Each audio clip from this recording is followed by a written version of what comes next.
So real quick, um, live timing. So you just run this.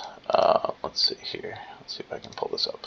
So I just want to run this live timing window, and all we have to do for race is just enable live timing. It'll show connecting.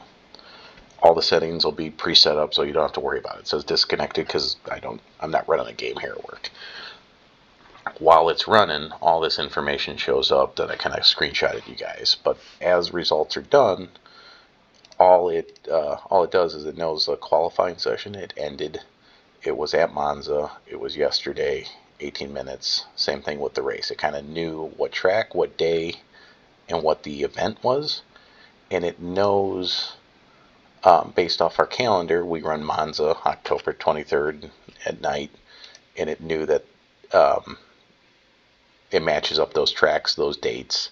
So it automatically puts the results into, the event results screen. And all it puts in here is all the information it kind of collected.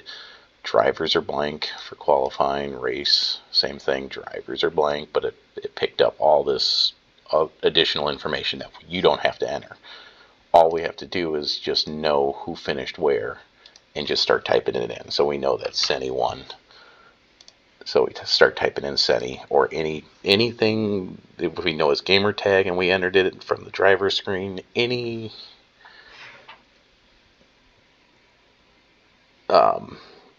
letters or numbers, we know that it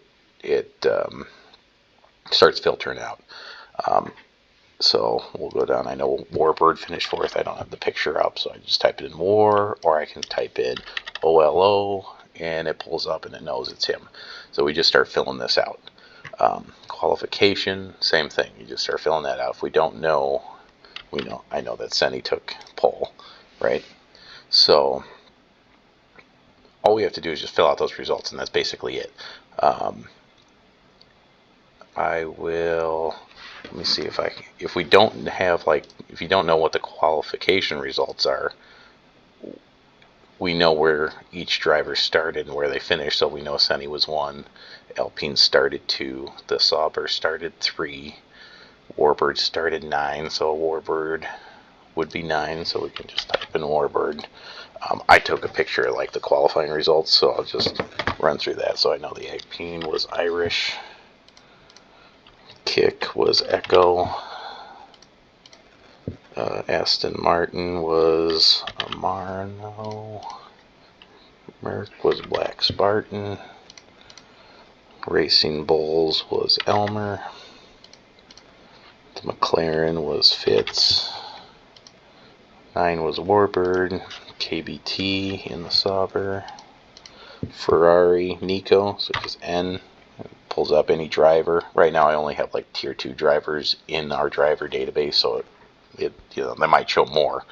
But Williams was Nutter, JSC Nutter. Then a McLaren, which was Stevie. Aston Martin was Cheech. And then last was 1980's Wildcat. And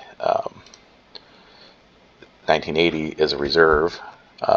It already knows that because he's not part of a driver lineup when we set up the tier 2 lineup, so it automatically just goes, I know he raced for Racing Bulls, but he's a reserve, so his points will only count for the team. He didn't qualify, so no information showed up there. So now we can come back over here and race results.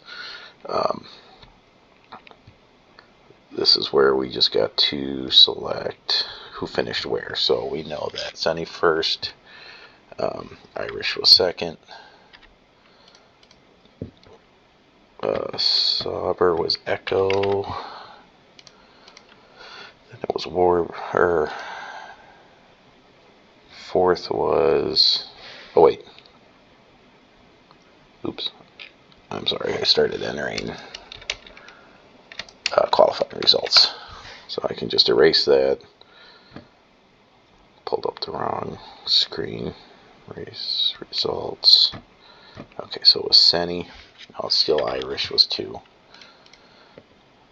Still Echo, so I guess that was was kind of right. Then it was Warbird. Then it was KBT. Then Godly. Then Nico. Then Elmer. Racing Bulls. McLaren was Fitz. Aston Martin was Amarino. McLaren after that was Stevie.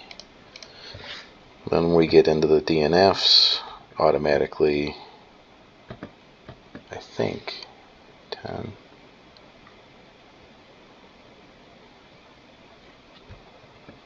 Yeah, Stevie was the last.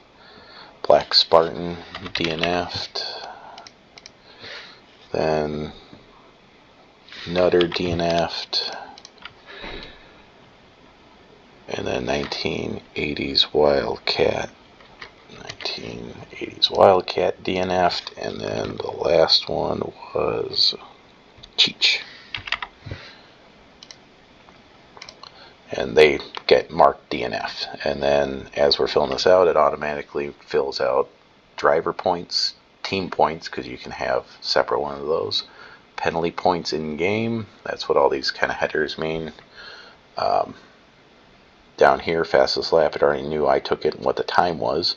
Driver of the day was Warbird. So let's start typing that in. This only can be filled out when the results are filled in because you're picking a driver off the results. So now that's the driver of the day. Now results are done. So you can just do fix. That basically means save or finalize. It should be automatic, but they said just do that just in case. So now it fills out their fastest lap because it knows who's who. All that fun stuff. They did DNF, so they don't get points. It's also set up in the point system to know if Black Spartan were to complete 90% of the total laps that the race winner did, he would get points automatically, so we don't even have to do that. But if we wanted to, we can manually update whatever you want to do. If we need to update that, let me just get rid of that. So now your results are done. That's the whole tier. So now we can just do the render results, and I think the pop-ups won't show up, but I will post those. So like render the results will pop up with the standings, and then this is what we just post on the thing. And then from there, there's this render graphics screen that'll render all the crazy stuff like race pace, consistency, all of these stints information, who ran what. So like I ran stint information, I'll share that with you, but like it shows Irish Bulls ran 16 laps on hards, his average lap times was 122.7. Warbird was number 2, 16 laps on hard. I was number 3, 15 laps on medium, average 122. So there's like all these statistics you can pull up, and standings and all that fun stuff. And once the results are finalized, it puts a little X through it. Now it knows Mexico is next, and then it'll look for the next Mexico thing, and it'll save all these